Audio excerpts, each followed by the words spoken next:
वक्रतुंड महाकाय सूर्यकोटि समप्रभा निर्विघ्नं कुरु मे देव सर्वकार्येषु सर्वदा।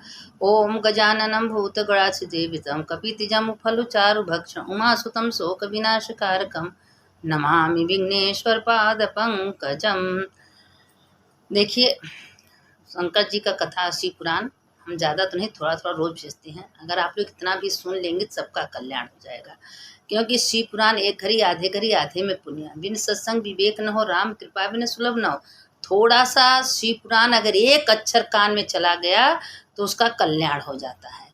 अब शंकर शंकर हर हर शंकर शंकर शंकर जय जय शंकर शंकर शंकर हर हर मंगल भवन मंगल हारी उमा जपत ही त्रिपुरारी।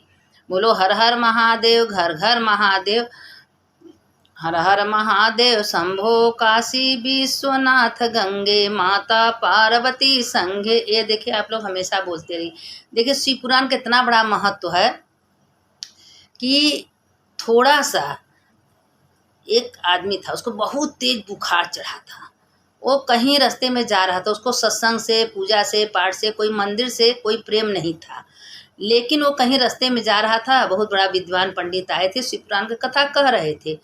तो दो अक्षर उसके कान में चल गया कि जो शिव पुराण का कथा सुनता है उसका भोलेनाथ उद्धार कर देते हैं, उसको अपने लोक में लाते हैं।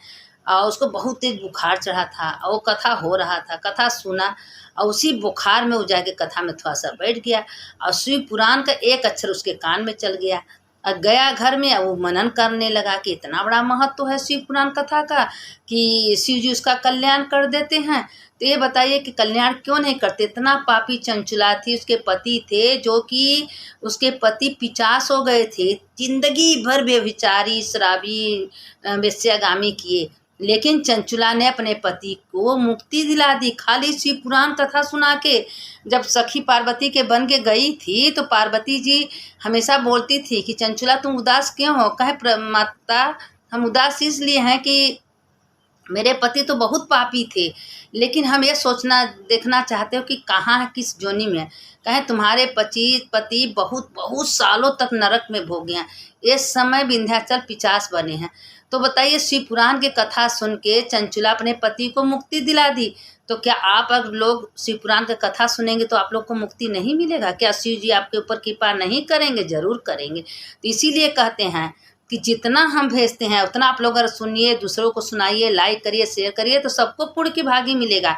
शिव पुराण किताब खिलवाड़ नहीं है, साक्षात शिव जी हैं।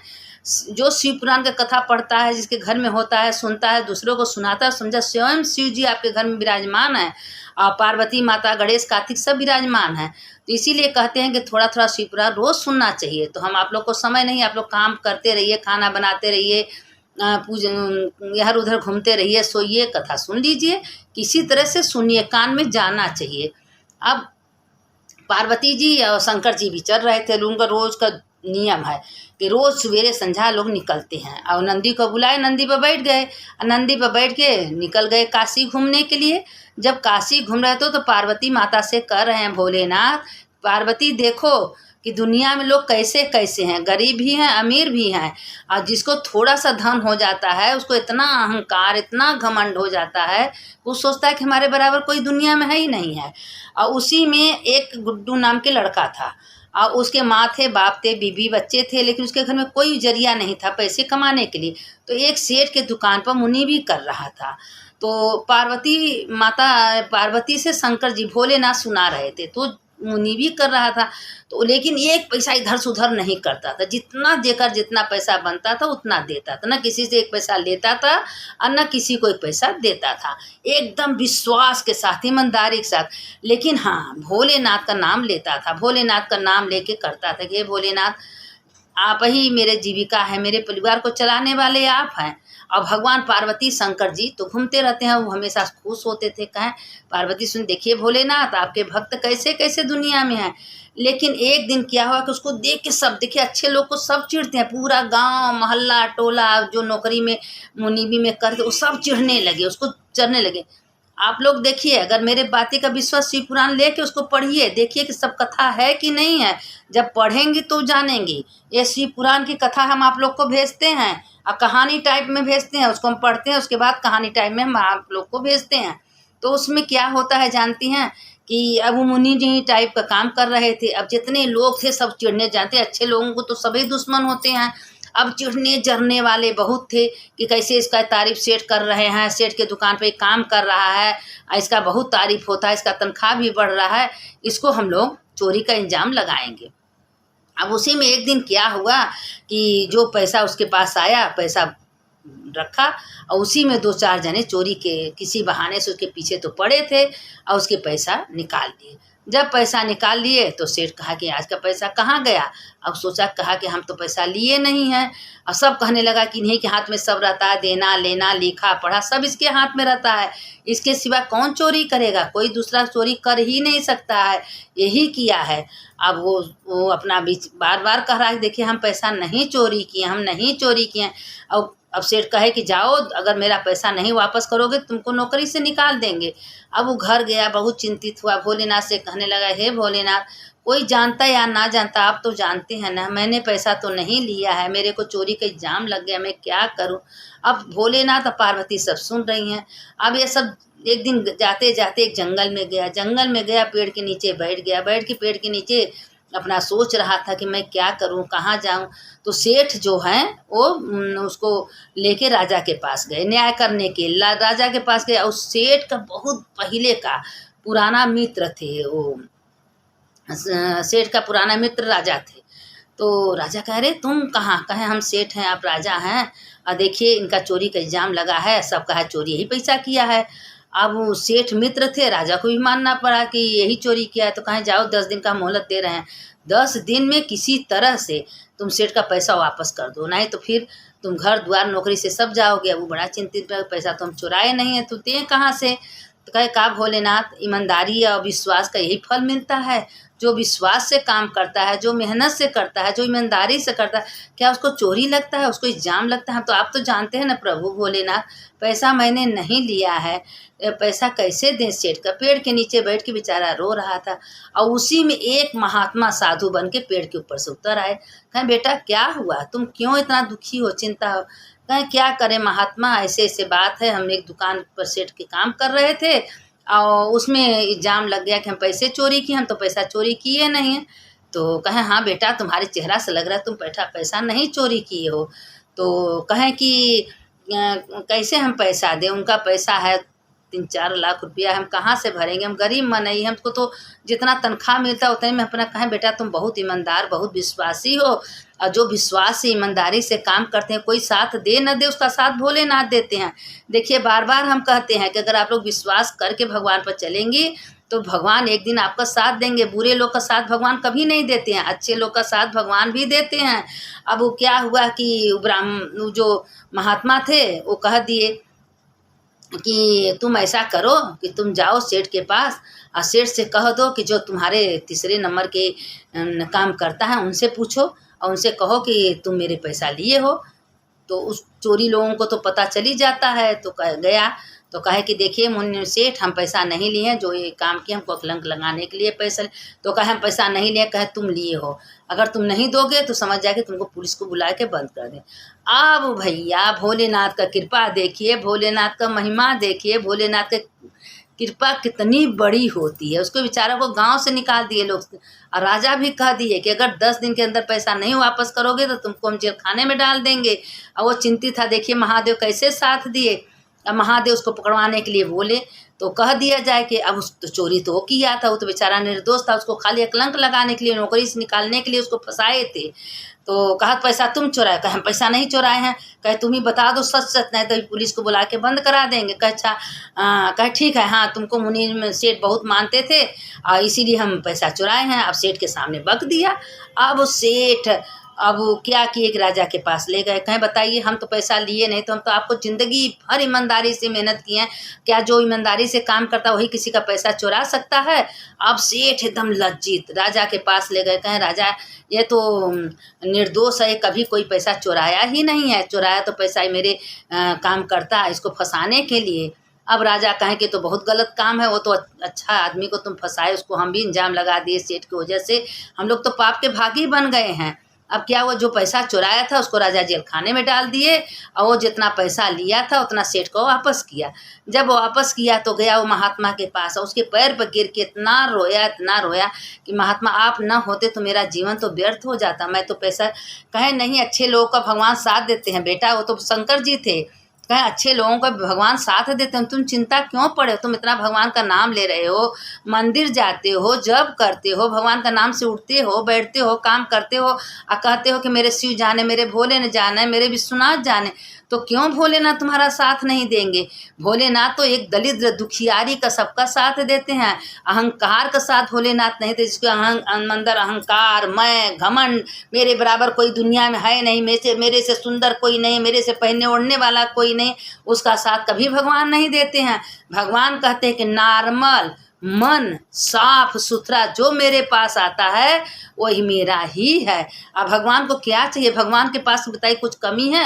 भगवान भस्म रमाते हैं, रुद्राक्ष के माला पहनते हैं और पहाड़ पर कैलाश पर बैठे रहते हैं, बर्फ के गुफा में बैठे रहते हैं, उनको कोई कमी है। दुनिया अपने भक्तों को भर भर के देते हैं, क्या अपने नहीं पहन ओढ़ सकते हैं, लेकिन नहीं, क्योंकि भक्तों को देते हैं। अपने तो इसी तरह निगम जो भस्म है, लोग कोई भस्म लगाता है उसका दर्शन कर ले, उसका पाप भस्म हो, जल के भस्म हो जाता है। भस्म मामूली बात नहीं है। थोड़ा सा भस्म लेके कुबेर के पास पार्वती माता गई थी, पूरा कुबेर का खजाना खाली हो गया, भस्म के बराबर नहीं हुआ। तो ये भस्म का महिमा है, रुद्राक्ष का महीना। जिसके गले में रुद्राक्ष का माला होता है वह गंगा जी नहीं जा रहा है। अगर गंगा जी स्नान कर रहा है तो गंगा जी का स्नान का पूरा पुण्य उसको मिल गया, क्योंकि रुद्राक्ष मामूली बात नहीं होती है, भस्म मामूली बात नहीं होती है। भगवान कहते हैं जिसके गले में रुद्राक्ष रहता है उसको शिव हमेशा ध्यान देते हैं कि मेरा भक्त क्या कर रहा है, मेरा भक्त कहाँ जा रहा है, मेरा भक्त कितना मेरा को याद कर रहा है, उसका ध्यान भोलेनाथ देते हैं। देखिए पार्वती माता फूलों के कान में, फूलों की गजरा गले में, रुद्राक्ष की माला पार्वती जी भी पहनी है। यह रुद्राक्ष का माला भस्म मामूली मत समझे। कहते हैं जो जल गया भस्म हो गया। यह भस्म खिलवाड़ बात नहीं है, कोई भस्म लगा के निकल रहा है, आप दर्शन कर लीजिए, आपका सारे पाप जल के भस्म हो जाता है। इतना बड़ा भस्म की महिमा होती है। भस्म मामूली मत समझे, इसीलिए भस्म लोग लगाते हैं कंठ पर, हाथ पर, गले में, माथे में लोग भस्म लगाते हैं। और भस्म का मामूली बात नहीं है। तो भोलेनाथ कहें कि जो मेरा नाम लेगा, जो मेरे नाम से उठता है, मेरे नाम से बैठता है, मेरा कथा एक घड़ी आधे में पुनः जो एक घड़ी शिव पुराण का कथा सुनता है उसका सारे पाप हम जल के भस्म कर देते हैं। उसको बुखार चढ़ा था, शिव पुराण की कथा हो रही थी, थोड़ा सा कथा वो जाके सुन लिया था और उसने जब शिव पुराण की कथा सुनने के बाद उस मनन करने लगा कहीं आओ शिव पुराण हो जाए गया। वो कभी पूजा पाठ कुछ नहीं, खाली शिव पुराण की कथा सुना था और मरने के बाद शिव लोक में गया। शिव के दूत उसको लेने के लिए आए। शिव पुराण 75 पीढ़ियों को तारती है। भागवत गीता से संकल्प गोत्र नाम लेके अगर आप लोग सुन रहे हैं तो 7 पीढ़ी को तारती है भागवत की कम नहीं है। लेकिन शिव पुराण का कथा जिस रूप में जिस जैसे हो, अगर भगवान का नाम ले रहे हो, उनका नाम से उठ रहे हो, बैठ रहे हो, चल रहे हो, तो भगवान आपका कल्याण करना ही करना है। शिव कहते हैं वही सच्चा भक्त मेरा है जो शिव का कथा सुनता है, शिव पुराण पढ़ता है, सबको सुनाता है, भेजता है। जो सबको सुनाता है उसका तो कल्याण होना है, जो सब सुनता है उसका भी कल्याण होगा। शिव पुराण सुनने सुनाने का दोनों का कल्याण होता है। तो इसीलिए बार बार हम कहते हैं कि कहीं भी शिव पुराण हो, कोई भेज रहा है, बता रहा है, अगर कोई आपको ज्ञान दे रहा है तो उस ज्ञान को पकड़ लीजिए, लेकिन बुरा चीज़ छोड़ दीजिए। किसी का मनन चित मन का मत करिए। आप मन से अगर केदार जी, बद्रीनाथ, रामेश्वर, अमरनाथ कहीं भी जाइए, मन से चली गई, आपका दर्शन का पूरा पुण्य मिल गया। पता चला शरीर से आप गई हैं, मन तो आपके घर में है, तो उसका दर्शन का कोई पुण्य नहीं मिलता है। तो इसीलिए बार बार कहते हैं मन भगवान में लगाइए, शरीर कहीं लगाइए। शरीर बिस्तरा पर सोया रहा है, शरीर खाना बना रहा है, शरीर झाड़ू दे रहा है, शरीर बर्तन मांज रहा है, लेकिन मन भगवान में रहे। नहीं कुछ आपसे आ रहा है तो खाली इतने बोलिए हर हर महादेव शंभो, काशी विश्वनाथ गंगे, माता पार्वती संगे, हर हर महादेव शंभो, काशी विश्वनाथ गंगे, माता पार्वती से। इतना बोलिए। अगर इतना आप बोल रही हैं तो भोलेनाथ आपके ऊपर करोड़ करोड़ बार कृपा करेंगे। भोलेनाथ पार्वती माँ काशी में हमेशा घूमती रहती हैं, 24 घंटा नंदी को बुलाती हैं और बैठती हैं, चल देती हैं। 7 बार एक एक घर में जाती हैं और देखते हैं कि किसके घर में लोग कितना मेरा नाम लेते हैं, कितना दीपदान होता है। देखिए ज्योति, ज्योति शिवलोक है, शिव रूप है। जिसके घर में ज्योति जलता है, जो आरती होता है, जो ज्योति जलाते हैं आप, वो स्वयं जान जाए कि शिव हैं, ज्योति में शिव है। इसलिए दीपदान का बहुत महत्व होता है। इसलिए संध्या सवेरे दीपक जलाना चाहिए, संध्या सवेरे पूजा पाठ करना चाहिए और बाद में थोड़ा सा कपूर का आरती कर देना चाहिए। कपूर कहा है, कपूर गौरम करुणावतारम संसार सारम भुजगेंद्रहारम सदा वसंतम हृदय रविंदे भवम भवानीम सहित। कपूर के जैसे सुंदर हैं भोलेनाथ, कपूर जैसे दिल साफ है। इसीलिए कपूर का आरती क्यों कहा गया, कपूर से भोलेनाथ क्यों खुश होते हैं। कपूर की सुगंधी तो जिसके घर में शिवलिंग होता है, जिसके घर में तुलसी माता होती हैं, उसके घर में कभी कोई हवा बतास, कोई कहीं से कर्म नहीं होता, क्योंकि उसके घर में स्वयं भगवान विराजमान होते हैं।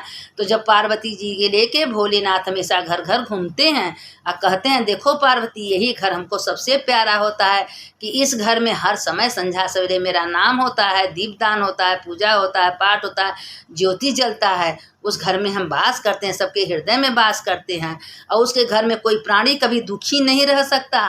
कहीं ना कहीं आप चिंतित हैं, भोलेनाथ का नाम लीजिए, वो कहीं ना कहीं आपका पूरा कर देंगे, आपको कभी दुखी नहीं रह दे। कहते हैं कि सारे संसार, कोई माता पिता किसी को दुखी रहने देते हैं। आज मेरा बच्चा रो रहा है, मेरा बच्चा दुखी, आप बर्दाश्त करते, तो सारे संसार के माता पिता हैं, सारे दुनिया के माता पिता, तो क्यों दुखी किसी को रहने देंगे। इसीलिए कहते हैं, देखिए शिव पुराण में हम थोड़ा थोड़ा जो पढ़ते हैं आप लोग को भेजते हैं, ताकि आप लोग के भी कान में जाए। और कथा तो बहुत है और हम इसीलिए थोड़ा पढ़ते हैं, थोड़ा भेजते हैं। तो इसीलिए आप इतने सुन लीजिए। शिव पुराण की कथा मामूली नहीं है, रोज़ हम पढ़ते हैं और जो उसमें से छांट के निकालते हैं कहानी टाइप को, आपको भेजते हैं। तो इसको शिव पुराण के है ना, शिव पुराण जिसके पास है वो पढ़ के सुन के देख लीजिएगा कि शिव पुराण के महत्व क्या है। तो अभी तो आगे बहुत कथा आएंगी, एक एक कथा है शिव पुराण में। 18,000 श्लोक है शिव पुराण में, थोड़ा सा नहीं है। तो 18,000 श्लोक का सारांश कथा बहुत ज़्यादा है। कम से कम 4 साल 5 साल लगेगा कथा ख़त्म होने में। तो थोड़ा थोड़ा तो जा रहा है, तो थोड़ा में ख़त्म थोड़ी ना होगा। तो चलिए आज के लिए इतने, कल कथा फिर आप लोग को भेजेंगे। शंकर शंकर हर हर शंकर, शंकर शंकर जय जय शंकर। मंगल भवनीय मंगलहारी उमा जपत यही त्रिपुरारी। देखिए मंत्र बहुत अच्छा है, भोलेनाथी मंत्र से बहुत खुश होते हैं। तो इसीलिए कहते हैं कि आप लोग काम करते रहिए, भगवान का नाम ले। सुनने वाले की जय, सुनाने वाले की जय। हर हर महादेव, हर हर महादेव, घर घर महादेव।